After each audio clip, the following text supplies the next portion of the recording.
Então, muito boa noite a todos.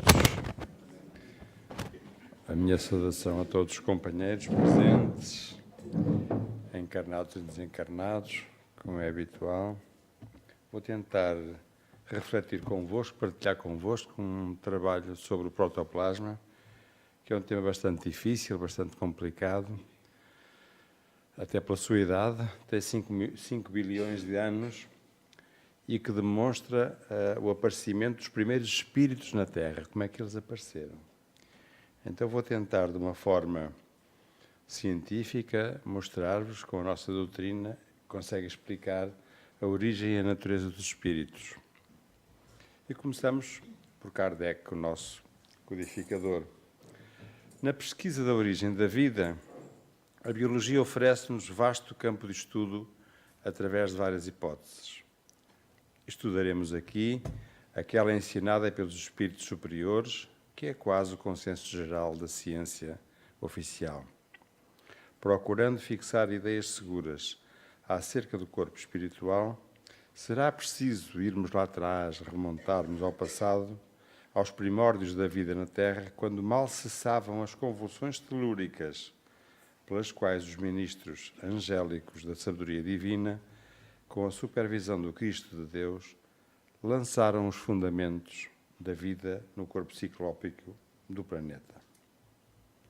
Após a formação da Terra, a partir de uma matéria elementar existente, os espíritos superiores, que já existiam antes da formação da Terra, operam sobre o planeta recém-formado, favorecendo o surgimento de extensas superfícies de mares mornos ou quentes e de gigantesca massa viscosa a espraiar-se no colo da paisagem primitiva. Dessa geleia cósmica, verte o princípio inteligente em suas primeiras manifestações.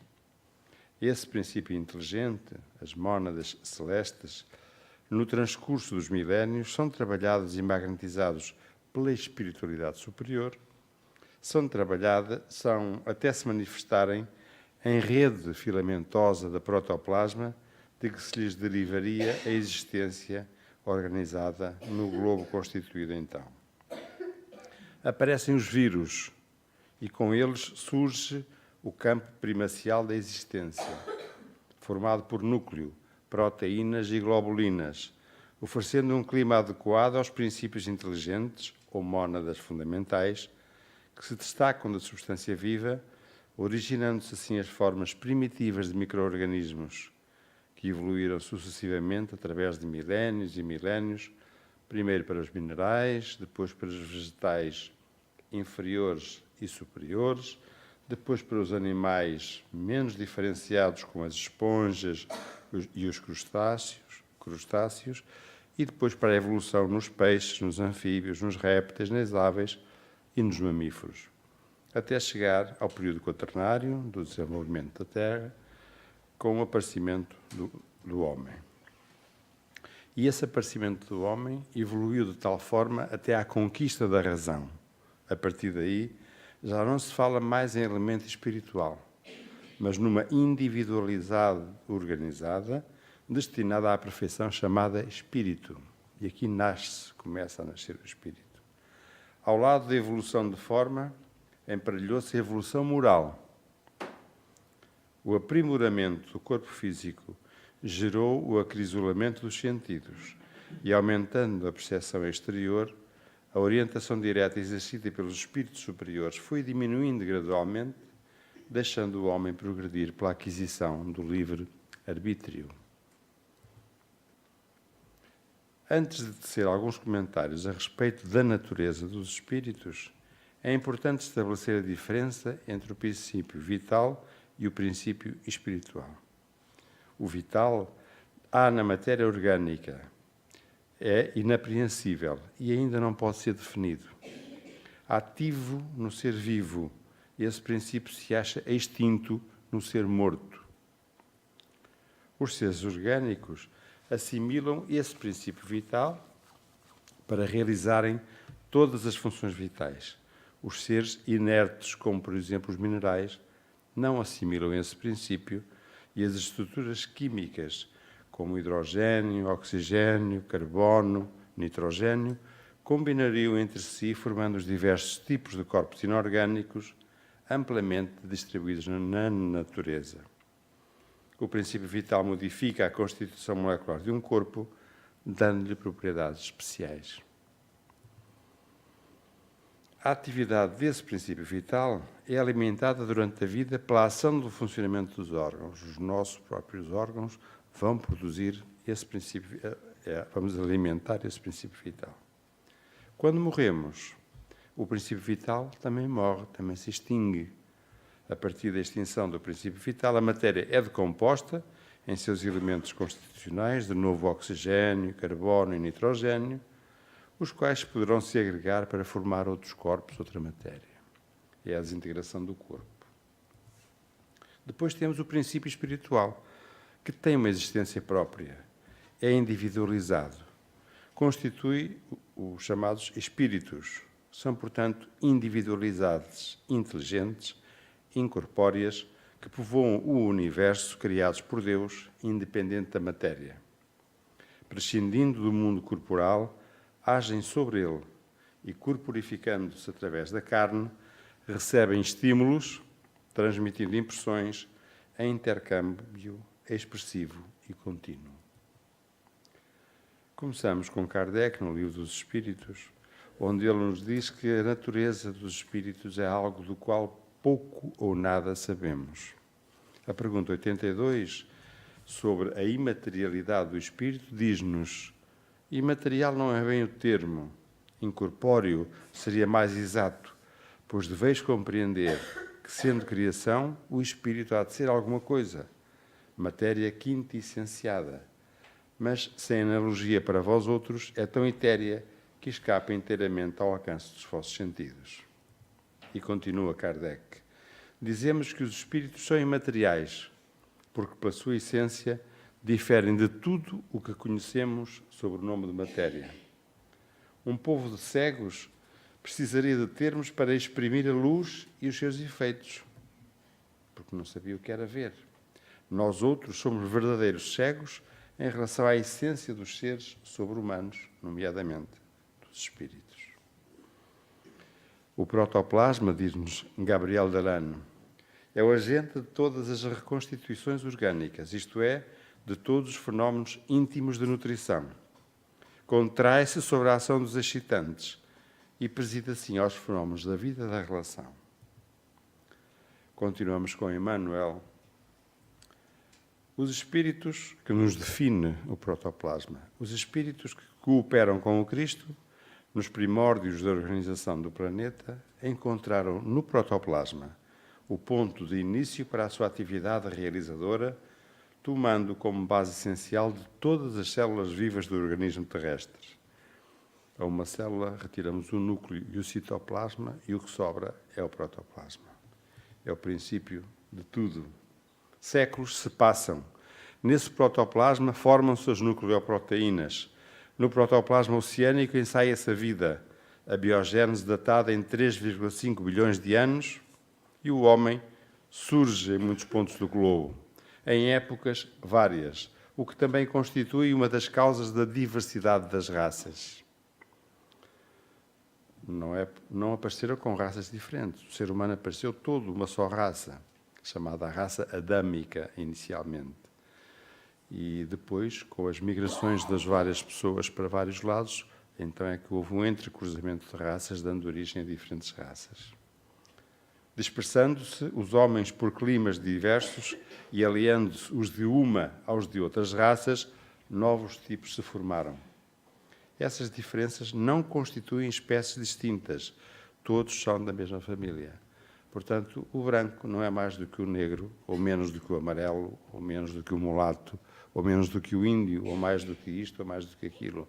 É toda a raça humana, uma só família, criada por Deus. E aparecem os primeiros habitantes da Terra. O protoplasma foi o embrião de todas as organizações do globo terrestre sem forma definida. Cobria a crosta solidificada do planeta, iniciando-se as primeiras manifestações de seres vivos. Vejam lá atrás, há 5 bilhões de anos, como tudo começou. O princípio inteligente, o espírito, individualiza-se por um processo de elaboração das formas inferiores da natureza, a fim de atingir gradativamente a humanidade. Continuamos com Gabriel Delanne na evolução anímica. E Durval Chiamponi, no livro A Evolução do Princípio Inteligente, na página 76, diz-nos que todo o organismo animal ou vegetal, os corpos das bactérias, as amebas, dos diversos fungos e dos outros organismos primitivos, são constituídos por protoplasma, substrato material no qual se desenrolam os fenómenos vitais. Este protoplasma assemelha-se a uma massa viscosa, semilíquida, acinzentada, em cuja composição, além da água, entram sobretudo proteínas, outras substâncias orgânicas e sais minerais. Até há pouco dizia-se que a vida começou com o encontro de duas proteínas. Hoje sabemos realmente como é que isto começou. Não se trata, porém, de simples mistura dessas substâncias.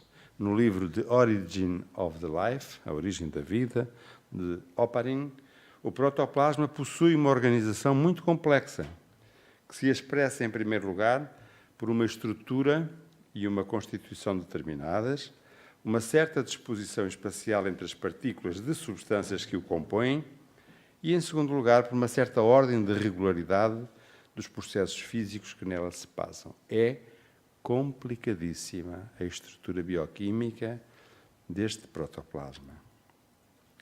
Esta será a nossa evolução, que temos vindo a seguir há milhões de anos e vamos continuar a seguir durante milhões de anos até chegarmos a Deus, nosso Pai.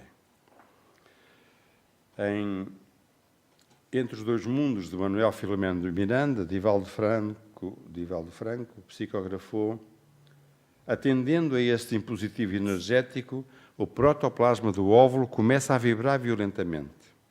De imediato, os núcleos do espermatozoide e do óvulo se aproximam, crescem e libertam-se das suas membranas protetoras, fundindo-se. Os 23 cromossomas do pai e os 23 cromossomas da mãe juntam-se, dando surgimento à organização de uma célula única com 46 cromossomas, com todos os códigos da futura organização fisiológica que se irão converter em milhões e em trilhões de outras células encarregadas dos ossos, dos nervos, dos vasos sanguíneos, das glândulas endócrinas, dos músculos, etc. E assim começa a vida.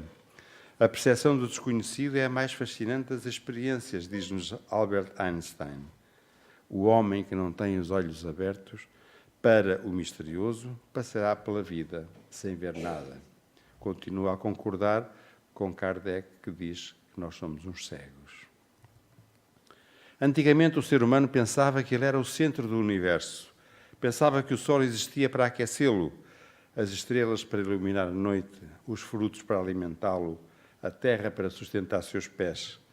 Depois o ser humano acreditou que a Terra era o centro do universo, que todos os corpos celestes giravam em torno dela e que Deus havia criado a Terra para ser a morada do homem, a sua mais importante criação. Mais tarde ele passou a acreditar que o nosso Sol era o centro do universo, até descobrir que o Sol é apenas uma estrela de quinta grandeza entre os bilhões de estrelas da Via Láctea. E que a Via Láctea é apenas uma entre bilhões de galáxias. E assim vamos descobrindo o nosso real tamanho. Não a pequenez da nossa estatura, mas a grandeza da nossa evolução, de aprender e de conseguir, na esteira dos milénios, ver cada vez melhor e cada vez mais longe. O nosso querido Fernando Pessoa escreveu: porque eu sou do tamanho do que vejo e não do tamanho da minha altura. É isto que nós temos de fazer, meus irmãos. Temos de começar a ver mais longe e com os olhos do espírito, em vez dos olhos do corpo. Continuamos com Kardec na pergunta 607 do Livro dos Espíritos, onde ele nos ensina que a Terra não é o ponto de partida da primeira encarnação humana. Nós vimos lá de muito de trás. O período da humanidade começa, em geral, nos mundos mais inferiores. Essa, entretanto, não é uma regra absoluta e pode acontecer que um espírito, desde o seu início humano, esteja apto a viver na Terra. São exceções, mas isso pode acontecer. E vamos à pergunta 41, quando Kardec pergunta um mundo completamente formado pode desaparecer e a matéria que o compõe ser espalhada de novo no universo, no espaço? E responde-lhe sim. Deus renova os mundos da mesma forma que renova os seres vivos. O trabalho do nosso Pai do céu não para de criar, destrói umas coisas, cria outras. Vejam a quantidade de estrelas e de planetas que têm aparecido ultimamente, à medida que o homem vai desenvolvendo telescópios de maior amplitude. Vejam quantas dezenas, centenas de novos planetas e estrelas e galáxias estão a ser descobertas. Na Gênese, como não há transições bruscas na natureza, é provável que os primeiros homens que apareceram sobre a Terra pouco diferissem do macaco em sua forma exterior e, sem dúvida, também quanto à sua inteligência. Mesmo atualmente, ainda há selvagens que, pelo comprimento dos braços e dos pés e pela conformação da cabeça, certamente têm traços de macaco, faltando apenas serem peludos para completar a semelhança. Mesmo nos nossos dias, a raça humana é muito diversa. Todos nós estamos em diferentes planos de desenvolvimento. Deus criou o universo por amor e para que as suas criaturas evoluíssem até conseguir a verdadeira felicidade. O objetivo do universo maior, da vontade de Deus, é a evolução, a nossa evolução. A felicidade é um estado que se consegue apenas aprendendo a ser feliz, ou seja, não é algo que se forneça, não é algo que se compre, não é algo que se ofereça, que se entregue, que se dê a alguém. Aprendemos a ser felizes. Portanto, a evolução é um processo de aprendizagem de como ser feliz. Esse é o nosso objetivo sucessivo das diferentes reencarnações. Temos de aprender a ser felizes. Deus, na sua infinita justiça e sabedoria, criou e continua a criar, em todos os tempos, todos os seres exatamente iguais, ou seja, a partir do Espírito, a partir da evolução sucessiva do Espírito. Não há seres privilegiados na criação, todos somos criados da mesma forma por Deus. Nem os desherdados ou relegados a segundo plano. Cada um constrói o seu caminho. Portanto, Deus não criou, nem podia criar, os anjos ou os demónios. Esses nomes apenas significam espíritos em diferentes estágios de evolução. Aqueles a quem chamamos anjos são, na verdade, espíritos superiores e que, portanto, evoluíram até este estágio, aprendendo nos diversos degraus de evolução, da encarnação e da reencarnação. Portanto, o anjo também já foi um átomo, já foi uma molécula, já foi um mineral, já foi vegetal, passou pelo reino animal, despertou enquanto espírito, evoluiu no corpo físico e no plano espiritual também. Evoluiu mais e mais e mais. Erradicou o mal dentro de si, amou muito, aprendeu a ser feliz. É um anjo. Mas, acima de tudo, devemos lembrar-nos que o anjo aprendeu a ser feliz e, por isso, se tornou anjo. É aquilo que nós todos um dia nos havemos de tornar. Deus nos criou para sermos anjos.